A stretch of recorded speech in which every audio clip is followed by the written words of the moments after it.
झारखंड बनाना ही क्यों था? अगर यहाँ की शिक्षा व्यवस्था में उनकी पकड़, यहाँ की स्वास्थ्य व्यवस्था में उनकी पकड़, यहाँ की नौकरियों में उनकी पकड़, यहाँ की प्रशासनिक सेवाओं में उनकी पकड़, यहाँ की जुडिशियरी में उनकी पकड़, तो झारखंड बनना ही नहीं चाहिए था।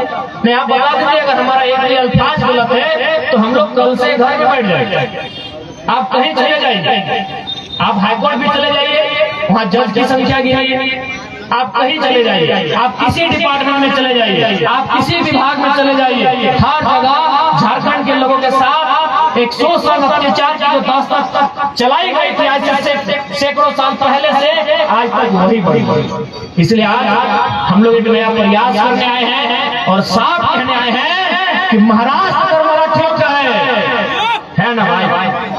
महाराष्ट्र मराठियों का है, बंगाल बंगालियों का है, बिहार बिहारियों का है, गुजरात गुजरातियों का है, झारखंड सबके बाप का नहीं है। बस हम मान करने आए कि झारखंड सबके बाप का नहीं।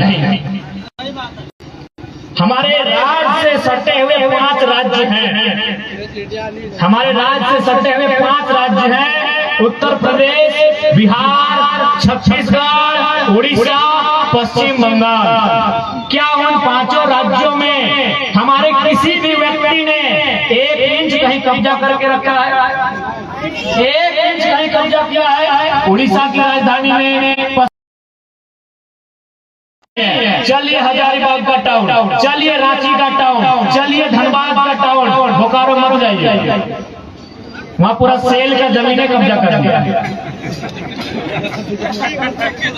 ये व्यवस्था कोई नहीं है भाई, ये व्यवस्था कोई नहीं है। आज हमारे तो विजय भैया कौन सा न्यूज है? द इंडियन टाइम्स का एक इंग्लिश रिपोर्टर आए, हिंदी में अलग पूछे, तो उन्होंने भी यही कहा कि शहर में आपकी पकड़ नहीं है और शहर में उद्योग, शहर में उद्योग नहीं लगता है, उद्योग गांव में लगता है, लेकिन जैसे ही उद्योग लगता है वो शहर बन जाता है। उद्योग शहर में नहीं लगता है, कोई कंपनी शहर में नहीं लगती है, वो कंपनी गांव में लगती है, लेकिन जैसे ही कंपनी लगती है वो गांव शहर बन जाता है।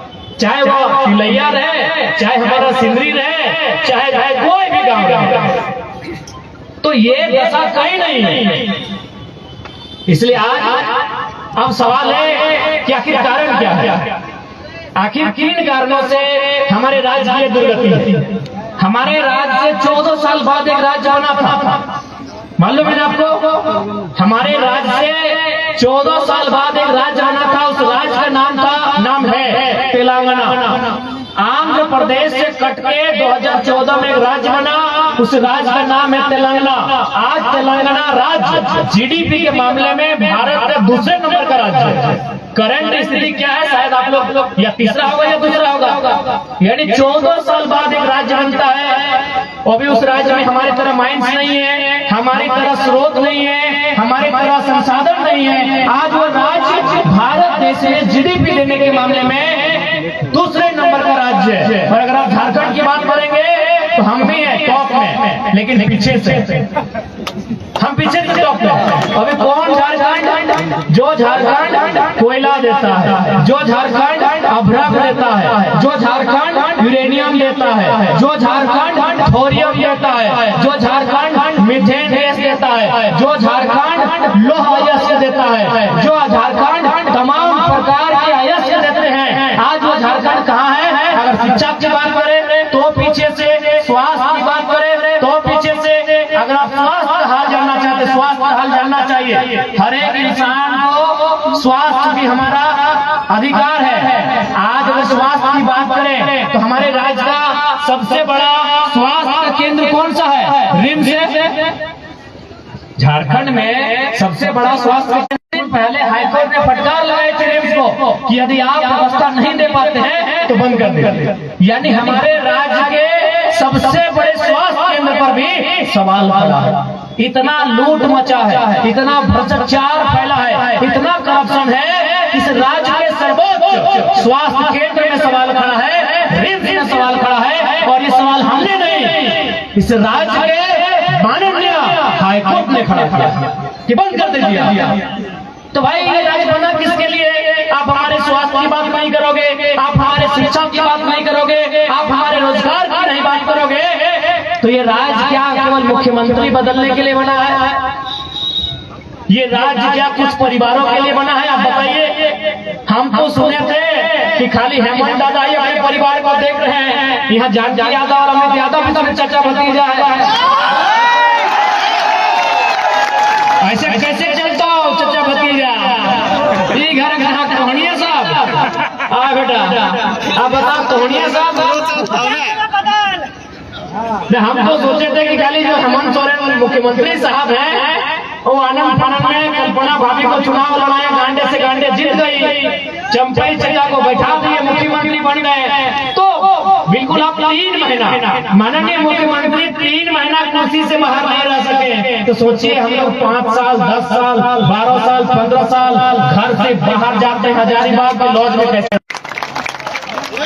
आप माननीय मुख्यमंत्री 3 महीना मुख्यमंत्री की कुर्सी से, जबकि अब तो विधायक थे, आप परहेट से विधायक थे, विधायक का भी पेमेंट 3 लाख के आसपास आई है, विधायक की नहीं भी रहती तो 50,000 महीना में लिया जाता, फिर भी आप 3 महीना मुख्यमंत्री की कुर्सी से दूर नहीं रह पाए। तो सोच के देखिए उन छात्रों का जो अपने गांव को छोड़ के, अपनी माता पिता को छोड़ के, अपने घर परिवार को छोड़ के हजारीबाग में, रांची में 10 सालों से 15 सालों में एक 10 बाय 10 के कमरे के तापमान को सहते हुए परीक्षा की तैयारी कर रहे हैं, कैसा भी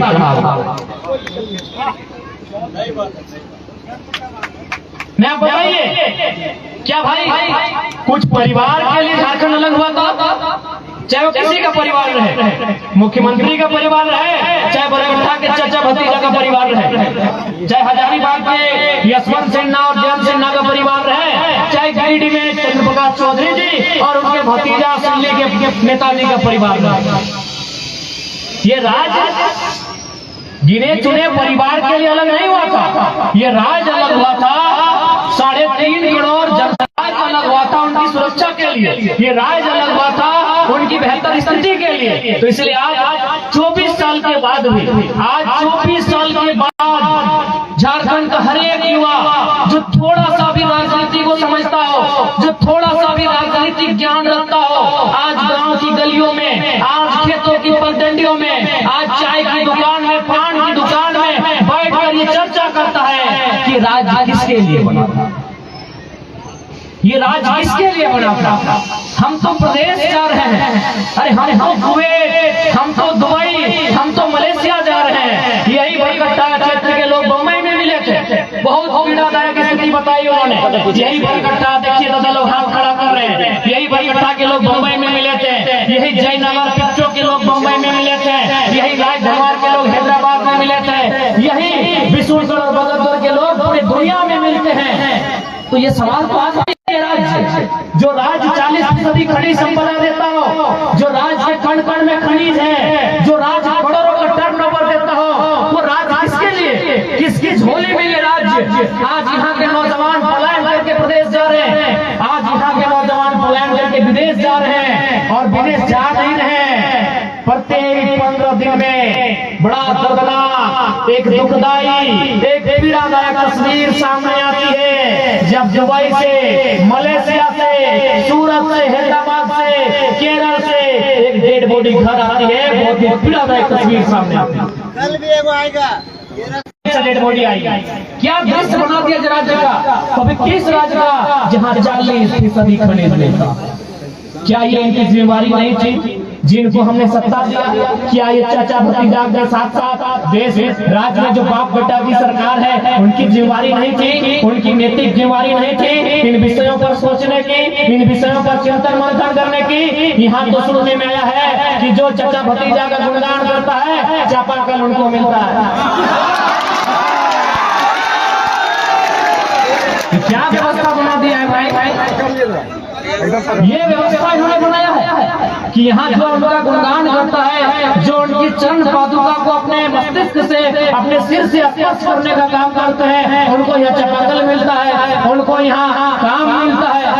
ऐसे राजनेता नहीं होने चाहिए। आज मैं आपको बताना चाहूंगा, कल धनबाद हम कोर्ट गए थे, एक बहन धरने पर बैठी थी, उनके पति का किसी ने हत्या किया था। कल नहीं, शायद समय याद नहीं, 1 दिन का विषय है। हम गए और धरने पर चुपचाप बैठ गए। मीडिया वाले ने पूछा क्या मामला है, हमने कहा मुझे नहीं। हम बोले हमने देखा कि एक लाचार बहन धरने पर बैठी है, हम इनका समर्थन देने आए हैं। हम वो नेता नहीं बनेंगे कि बूथ देखकर काम करेंगे, क्योंकि आज एक दौर आया है कि अगर आपके बूथ से नेताजी का वोट नहीं है तो वहाँ काम नहीं करेंगे। और कुछ नेता तो इतने दुष्ट हैं, इतने खत्म मानसिकता के हैं कि अगर आपके बूथ से वोट नहीं आया है तो बिजली लाइन का कनेक्शन कटवा देंगे। हम लोग उस नफरत की राजनीति को करने नहीं आए हैं, हम लोग एक नई दिशा की राजनीति करने आए हैं। और विश्वास कीजिए, एक दिन मेरे टुंडी विधानसभा के कुछ लोग आए, 4 घंटा मैंने उनको समय दिया। 4 घंटा के बाद डीएसपी को, कभी महिला थाना को इधर उधर फोन करने के बाद जब उनकी समस्या का समाधान हो गया तब उनकी आंखों में आंसू था। आंसू इसलिए था कि आप गजब नेता हो, हम लोग वोट नहीं दिया। हम बोले दोबारा मत बोलिए, काम हो गया ना, घर जाए। बहन का शादी है ना, जेल में था ना, छुड़ा दिया ना, घर जाए। उन्होंने खुद रोते हुए कहा कि हमारे वोट से हमारे पूरे गांव से आपको 20 वोट मिला। हमने कहा कोई बात नहीं, अगला बार 21 को दीजिए, लेकिन काम लेके आइएगा, हम जरूर सुनेंगे। हम वो नेता बनने नहीं आए हैं, हम लोग वो नेता बनने नहीं आए हैं, हम लोग एक नई विचारधारा के साथ राजनीति करने आए हैं। अगर हम भी वही करेंगे तो हम में और उनमें अंतर क्या रहेगा? अगर हम भी उनकी राजनीति करेंगे तो हम में और उनमें अंतर क्या रहेगा? हम लोग अंतर पैदा करेंगे, हम लोग फर्क उत्पन्न करने आए हैं। इसीलिए आज इस राज्य में हमें एक स्थान मिला, इस राज्य के लोगों के बीच हम लोगों को एक सम्मान मिला।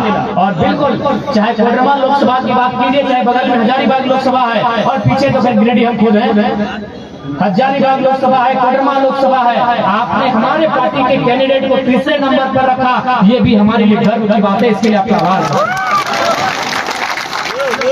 जबकि इसी लोकसभा से एक कदावर नेता चुनाव लड़े थे, उनसे ज्यादा हमारे नेता का वोट आया, ये हमारे लिए नहीं, निश्चय ही आएंगे। हमें उस बात की कोई निराशा नहीं है, क्योंकि है युवा अवस्था में थोड़ा सा कुछ घंटों के लिए निराशा आई थी। जब हम लोग चुनाव हार के वहां से मतदान केंद्र से बाहर आए तो थोड़ी देर के लिए निराशा आई, थोड़ी देर के लिए हम लोग कुछ आंखों में आंसू भी थे कि यार सांसद बनने का सपना टूटा, वो बड़ा बात नहीं है। लाखों लोगों का सपना टूटा, उसके लिए दुखी थे और थोड़ा सा आंसू भी आए थे, क्योंकि हम लोग भी बड़े परिपक्व लोग हैं नहीं, हम लोग भी परिपक्व लोग तो है नहीं, तो नो डाउट हम लोग भी भावनाओं से भरे हुए लोग हैं। लेकिन अंततः हम लोगों ने अपने आप को बैलेंस किया। और आज आपको बताना चाहेंगे, आप मेरे चुनाव रिजल्ट 4 तारीख को चुनाव का रिजल्ट आया है। आज शायद जितना भी तारीख है, आज की तारीख से चुनाव के रिजल्ट की तारीख तक गिन लीजिए और मेरे फीडबैक को पता कर लीजिए। मैंने जितने समस्याओं का सॉर्ट आउट किया है, झारखंड के 14 सांसदों ने मिलकर किया, मिलकर किया। क्यों? क्योंकि उनका आधा दिन दिल्ली में बीत रहा है, उनका आधा दिन दिल्ली में, आधा दिन गुलदस्ता लेते हुए, आधा दिन वीआईपी लोगों से मिलते हुए, आधा दिन ठेकेदारों से मिलते हुए, आधा दिन टूर में बीत रहा है। इसलिए बीते चुनाव हारने के बाद जितनी समस्याओं का हमने सॉर्ट आउट किया है, जो हमारी हैसियत है, छोटी रहे थोड़ा मीडियम साइज की समस्या रहे, जिन समस्याओं का हम लोगों ने समाधान किया, ये जो बाकी सांसद मिलकर नहीं किया, हाँ वो हमसे अच्छा करेंगे, क्योंकि पावर में, वो संवैधानिक पावर में, हम ये नहीं कह रहे हैं हम उनसे अच्छा कर पाएंगे। लेकिन अभी 1 महीना का रिपोर्ट कार्ड बता रहे हैं, आप एक भी दिखा दीजिए। आज हम लोग एक दिन में 3 जगह मजदूर बैठे थे धरने पर, 3 जगह हम लोग मुआवजा दिलाए। बगोदर में मलेशिया से डेड बॉडी आई, डेड बॉडी 20 दिन बाद आई और मुआवजा 5 दिन में पहुंचा। हार मान चुके थे, यहाँ तक की पदाधिकारी, आईएएस पदाधिकारी बोल रहे थे कि यार इतने में मान लो विदेश की कंपनी है। हमने कहा एक बार हम लोग को प्रयास करने, वो भी 12 लाख आईएएस पदाधिकारी ने हार मान लिया था कि कंपनी विदेश में, मलेशिया में है, आप कैसे लड़िएगा, कैसे मुआवजा लीजिएगा? जो दे रहा है ले लीजिए, 6 लाख ले रहा था, पहले तो 3 लाख फिर 6 लाख। हमने कहा नहीं, कम से कम राउंड में दीजिए। तो फिर बात करते करते हम लोग 5 दिन के भीतर उसको 12 लाख का मुआवजा और डेड बॉडी बात आई। तो ये नहीं, ऐसा नहीं कि हम लोग कुछ बोले और वो काम हुआ ही नहीं। आपके पास 2 आंखें हैं, आंखें खुली हैं, आपके कान खुले हुए हैं, आप अखबार पढ़ते हैं, आप मोबाइल से जुड़े हुए हैं, आप यूट्यूब से जुड़े हुए हैं, आप सूचना ले सकते हैं। पिछले 1 महीने का हम पूरा 2 साल 2.5 साल छोड़ देते हैं, 1 महीना का आप रिपोर्ट उठा लीजिए, एक जगह नहीं, पूरे झारखंड कोल्हान से लेके गोड्डा तक हमारी टीम गोड्डा वाली कोडरमा भी आई थी। प्रेम जी, रविदास, महेंद्र जी, कोडरमा भी हमारी टीम आई थी। रेलवे में घटना घटा था, ऊपर से एक मजदूर नीचे गिर गया था, कोई सामने नहीं था। हमारी टीम वहाँ खड़ा होती है, जो हमारी हैसियत है हम लोगों ने उस परिवार को, कोडरमा की घटना है। सोच लीजिए जिस दिन संवैधानिक पदों में आएंगे क्या क्या हो सकता है। सोच लीजिए कि हम लोग अगर संवैधानिक पदों में आते हैं तो क्या क्या हो सकता है, बस इतना सोचिए। विश्वास कीजिए, आपकी शिकायतों को लंबा नहीं खींचा जाएगा। एक टेलीफोन से आपकी समस्या का निदान होगा जिस दिन हम लोग संवैधानिक पदों पे आएंगे। जब भी कोई पावर में आता है तो उसका एक रिएक्शन होता है। जब भी कोई पावर में आता है, चाहे जंगल का शेर हो, चाहे गजराज हाथी हो, अगर उसको पावर है तो नुकसान किसी को होता है। अगर शेर पावर में है तो छोटे छोटे जीव जंतुओं को खाता है। अगर हाथी पावर में होता है तो बड़ी बड़ी टहनियों को तोड़ता है। ये नियम है, कोई भी पावर में आए। अगर हम लोग भी पावर में आएंगे तो नुकसान होगा। आप अगर सोच रहे हैं कि नुकसान नहीं होगा तो गलत सोच रहे हैं। हम लोग भी पावर में आएंगे तो नुकसान होगा, लेकिन नुकसान उनका होगा। चाचा भतीजा नुकसान होगा, नुकसान होगा डीसी छवि रंजन जैसे पदाधिकारियों का, नुकसान होगा इंजीनियर वीरेंद्र कुमार जैसे लोगों का, जिनका बेटा तीसरे दिन में 35,000 का टी शर्ट बदलता था, उसको बनियान में घुमाए। नो डाउट हम लोग भी पावर में आएंगे तो नुकसान होगा। बिल्कुल दुनिया की रीत है, जो भी पावर में आता है नुकसान होता है, लेकिन हम लोग पावर में आएंगे तो नुकसान होगा। मिले हुए हैं जो करप्शन के साथ जुड़े हुए हैं, नुकसान उनका होगा जो बालू की गाड़ी से चंदा लेते हैं। और ये हवाई बात नहीं, हम एक दिन की घटना बता रहे हैं। हमारे धनबाद के जिला अध्यक्ष हमारा इंतजार कर रहे थे बरवड्डा में, हम गोविंदपुर में थे। हम गोविंदपुर में आए, बरवड्डा में उन्होंने रिसीव किया, तो जान बूझ के गाड़ी बढ़ा ही नहीं रहा। हम बोले क्या बात है, गाड़ी काहे नहीं बढ़ा रहे हैं? बोला आपको देख के पुलिस लोग मुंह घुरा लिया है, यहाँ के लोग चंदा ले रहे हैं। बोला और 5 मिनट रुकिए ना, ये लोग यहाँ से निकल जाए। अगर राजगंज से तोपचाची तक अगर कहीं हम लोग खड़ा हो जाते हैं, वहाँ प्रशासन के लोग चंदा लेना बंद कर देते हैं। ये माहौल बदले बिना किसी संवैधानिक पद के। अगर संवैधानिक पद में अगर रास्ते में गुजरेंगे ना तो खाली अनुमान कर लीजिएगा वो क्या। महेंद्र कैसे है भगवान? कहाँ है आप? तो खैर महेंद्र हैं, आपके नाम नहीं बड़ा राज छुपा है। तो ये हम लोग कोई हवाई बात नहीं कर रहे हैं। आखिर हमने ऐसा क्यों किया?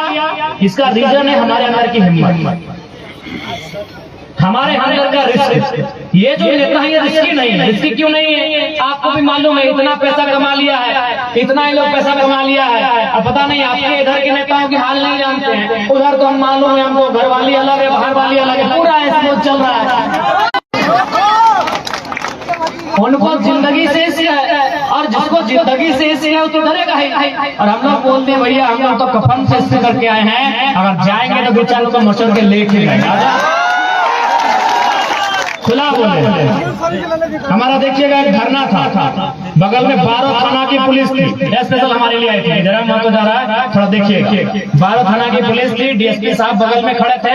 ज्यादा नहीं, हार्डली हमसे 50 मीटर भी नहीं होगा, 30-35 मीटर की दूरी में खड़े थे। इंटरनेट में वीडियो होगा। हमने एक ही लाइन कहा था कि आदरणीय डीएसपी महोदय, आपकी नौकरी का, आपकी शिक्षा का सम्मान करते हैं, लेकिन याद रखिएगा आपकी पिस्तौल में 6 गोलियां हैं, हमारे पास 6000 भीड़। अगर 6000 भीड़ में अगर 6 आदमी तैयार हो जाएगा ना अपनी गोली खाने के लिए, तो 7वीं गोली के लिए आपको परमिशन लेना होगा। 7वीं गोली के लिए आपको परमिशन लेना होगा, क्योंकि आज तक जनता डरती है कि आपसे मुकाबला करेंगे तो केस हो जाएगा, आपसे मुकाबला करेंगे तो 353 लगा देंगे। जिस दिन जनता अपने अंदर के डर को समाप्त कर देगी ना, फिर हमारे अधिकार और हमारे बीच जो खड़ा है उसे इस मिट्टी में जमींदोज होना पड़ेगा।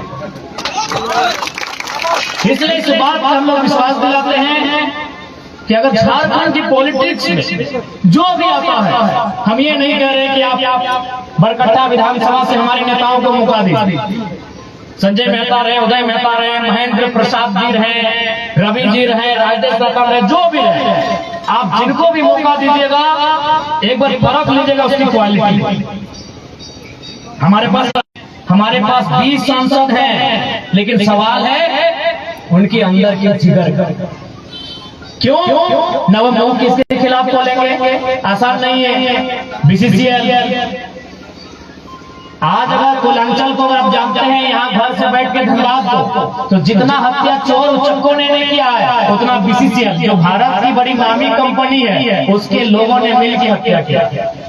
तो जिनको भी आप नेतृत्व चुनेंगे उनमें ये क्वालिटी होना चाहिए। आज उनको लड़ना होगा, आज उनको भिड़ना होगा, क्योंकि आसान नहीं है झारखंड को मुक्ति दिलाना। झारखंड अलग हुआ है, आज भी मुक्त नहीं हुआ है। आज भी ऐसा आपको लगता है पूरे भारत में घूम के आइए, आप पूरे भारत में घूम के आइए, आपको लगेगा कि हमारे जो बाकी राज्य हैं वो अंग्रेजों से आजाद हैं, लेकिन लगेगा कि झारखंड में अंग्रेज ना सही, लेकिन आज भी ये राज्य कहीं ना कहीं कुछ लोगों का गुलाम है। आप जहां भी जाके देख लीजिए इस राज्य की ऐसी दशा है। पहले तो ये लोग कभी नहीं चाहते थे कि हम लोग पढ़े लिखे, ये लोग कभी नहीं चाहते थे, जिन लोगों ने किया था ये लोग कभी नहीं चाहते थे हम लोग पढ़े लिखे। इसलिए आपकी जानकारी के लिए हम लोग बता देंगे, झारखंड में सबसे पहला यूनिवर्सिटी कब आया मालूम है? 1960। रांची यूनिवर्सिटी 1960 में आया। उसके बाद 32 साल लगे दूसरी यूनिवर्सिटी के लिए, विनोबा हजारीबाग के लिए 32 साल का गैप लगा। क्यों? न इसके लिए एक छोटा सा को कारण बताते हैं। 2004 में हमारे अगर कोई भाई लोग हैं तो आपको याद होगा उस समय प्राइमरी टीचर की वैकेंसी आई थी। जब झारखंड फर्स्ट टाइम अलग हुआ और जब फर्स्ट टाइम प्राइमरी टीचर की वैकेंसी आई थी तो झारखंड में जो योग्यता मांगी गई थी ना, वो योग्यता क्या थी मालूम है? बीएड। अगर मैं गलत ना हो तो अगर जो जानकार लोग हैं, हमारे पीछे भी बहुत सारे बुद्धिजीवी लोग बैठे हैं, उस समय झारखंड में योग्यता मांगी गई थी बीएड। जबकि आपको भी मालूम है प्राइमरी टीचर बनने के लिए आज भी योग्यता है डीएलएड। आज भी डीएलएड, इंटर क्लास डीएलएड। यदि आपको 5वां क्लास का मास्टर बनना है, यदि आप नर्सरी से 5वां क्लास के बच्चों को पढ़ाना चाहते हैं तो आपको डीएलएड होना चाहिए। लेकिन झारखंड में मांगा गया था बीए प्लस बीएड। क्यों मांगा गया था? न झारखंड में उस समय यूनिवर्सिटीज नहीं थी, झारखंड में उस समय कॉलेज नहीं थे। जो भी डिग्रियां थी किनके पास थी? ये हमारे बड़े भाई यूपी बिहार वालों के पास। एकदम आए, एंट्री किए और सारी नौकरी को 80% नौकरी को लूट लिए। तो ये तो सिस्टम हमेशा चलता है। और नेताओं को फर्क क्यों नहीं पड़ा? नेताओं को इसलिए फर्क नहीं पड़ा कि आप बताइए कौन सा नेता का रिश्तेदार चपरासी का फॉर्म भरेगा? अभी अगर चूंकि अब चपरासी का फॉर्म प्रखंड वाइज होता है ना, चपरासी का फॉर्म प्रखंड वाइज होता है कि नहीं? यदि आज अगर चपरासी का फॉर्म आएगा ना तो हमको लगता है बरकट्ठा के प्रखंड से नहीं करने से भी 500 लड़का लोग भरेंगे एक चपरासी का फॉर्म।